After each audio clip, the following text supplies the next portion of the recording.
Imagine this. You're trapped. You're in a disabled vehicle in the dense, suffocating jungles of Burma during World War II. Enemy fire is raining down, you're out of ammo, and the enemy is closing in. For the crews stranded inside, there was no escape. This was a death sentence, but then one man did the unthinkable. This is the story of Havildar Parkash Singh, a soldier in the largest volunteer army in history, and how he drove towards the enemy, not once but repeatedly, in one of the most insane and forgotten acts of heroism of the entire war. Welcome back to World War II Stories Explained. If you're like me, you're also frustrated by the inauthentic AI-generated videos on YouTube. That is why our videos on WW2 Stories Explained are thoroughly researched, so we don't have to settle for low-quality content, while still honoring the often forgotten stories of our Allied heroes during World War II. If you want to connect with those who have fought in the war through their history, please support our channel by subscribing and sharing these stories with like-minded World War II history buffs. When we think of World War II, what comes to mind? The beaches of Normandy, right? The frozen forests of the Ardennes, the volcanic sands of Iwo Jima. But there was another war, a brutal, relentless fight in a place that soldiers called the Green Hell. This was the Burma campaign, a battle not just against a tenacious enemy, but against monsoons, crushing humidity, and diseases that could kill you as surely as a bullet. And fighting in this unforgiving place was an army that history has almost completely forgotten. In 1939, the British Indian Army had just under 200,000 men. By the end of the war, it had swelled to over 2.5 million, making it the largest all-volunteer force in human history. These men came from every corner of the subcontinent, fighting across North Africa, Italy, and the Middle East. But their toughest test would come in the jungles of Southeast Asia, against Imperial Japan. Among these millions of volunteers was a man named Parkash Singh. Born in Sharikar village in the Punjab region of what is now Pakistan, he'd enlisted in the 8th Punjab Regiment in 1936. By 1943, he was a Havildar, that's like a sergeant, and at 28 years old, he was a seasoned soldier about to face a situation that would test the very limits of courage. The date is January 6th, 1943. It was just an ordinary day, much like how the stories of extreme heroism usually begin. On the swampy Mayu Peninsula in Burma, Parkash Singh's unit is locked in a desperate fight to dislodge heavily entrenched Japanese forces. The fighting is chaotic, a mess of machine gun fire and artillery. During the battle, 2 of his platoon's Bren gun carriers are knocked out. They're stuck, helpless, and taking a pounding from enemy fire. The men inside are out of ammunition. Then it gets worse. Japanese soldiers are literally charging the vehicles on foot, ready to overrun them. For the crews, this is it. It's the end. There was no protocol for this, no safe way out. But Havildar Parkash Singh had his own protocol. He gunned the engine of his own carrier and drove straight into the kill zone. Bullets pinged off his thin armor as he swung his vehicle around to shield the trapped crews, laying down covering fire while yelling at them to get out and run. His timely and courageous action, taken entirely on his own initiative, saved the lives of every single man. It was an act of incredible bravery. However, it was just the beginning. Parkash would go on to have an unbelievable encore. Just 13 days later, on January 19th, it happens again. Same area, same fight for the Mayu Peninsula.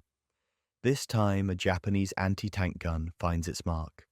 3 more Bren gun carriers are hit and disabled on an open beach, completely exposed. 1 carrier is overloaded with survivors from another vehicle. They are all sitting ducks, raked by fire from the anti-tank gun and machine guns. The order comes, all other carriers withdraw.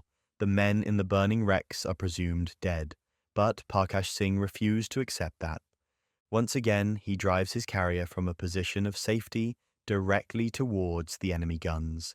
He reaches one of the disabled vehicles, rescues the combined crews, and ferries them back to Allied lines, all while under constant heavy fire. But he wasn't finished. He turns his carrier around and goes back. Again. This time his target is another disabled carrier with 2 badly wounded men inside. They were too injured to be moved. A tow was the only option. So, with a breathtaking disregard for his own life, Parkash Singh does something truly insane. he gets out of his vehicle. On an open beach with an enemy anti-tank gun and machine guns aimed right at him, he calmly dismounts and attaches a tow chain to the crippled carrier.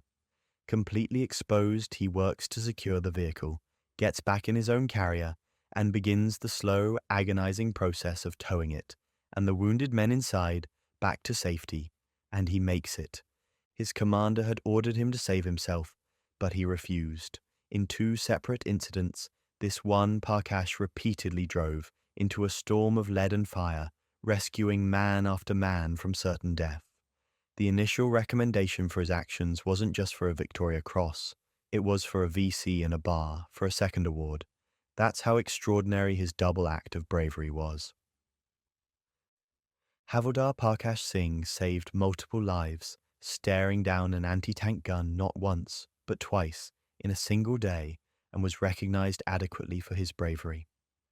For his most conspicuous gallantry and devotion to duty, Havildar Parkash Singh was awarded the Victoria Cross, the highest military decoration in the British Commonwealth. He was one of only about 30 South Asian soldiers to receive this honor during the Second World War, out of the 2.5 million who served. The official citation praised his very gallant actions entirely on his own initiative, which were an inspiration to all ranks, both British and Indian. So, how does a hero with a story this insane, this impossible, become one of the most completely forgotten heroes of World War II?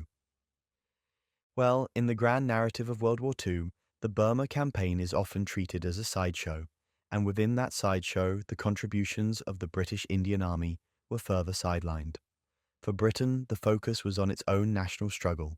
For the newly independent India, celebrating soldiers who fought for the British Empire was complicated and often politically inconvenient. As one veteran sadly noted, it was as if a new fashion had arrived and the old coat was simply thrown away. An entire generation of heroes became lost in the footnotes of history. Heroes like Parkash Singh didn't fight for fame or recognition. They fought for the men next to them. They saw their comrades trapped, wounded, and facing certain death, and they chose to act. They drove towards the gunfire. Remembering their stories is not just about correcting the historical record. It's about understanding the true meaning of courage and sacrifice, no matter whose flag is on the uniform. Havildar Parkash Singh proved that in war, individual courage can change everything.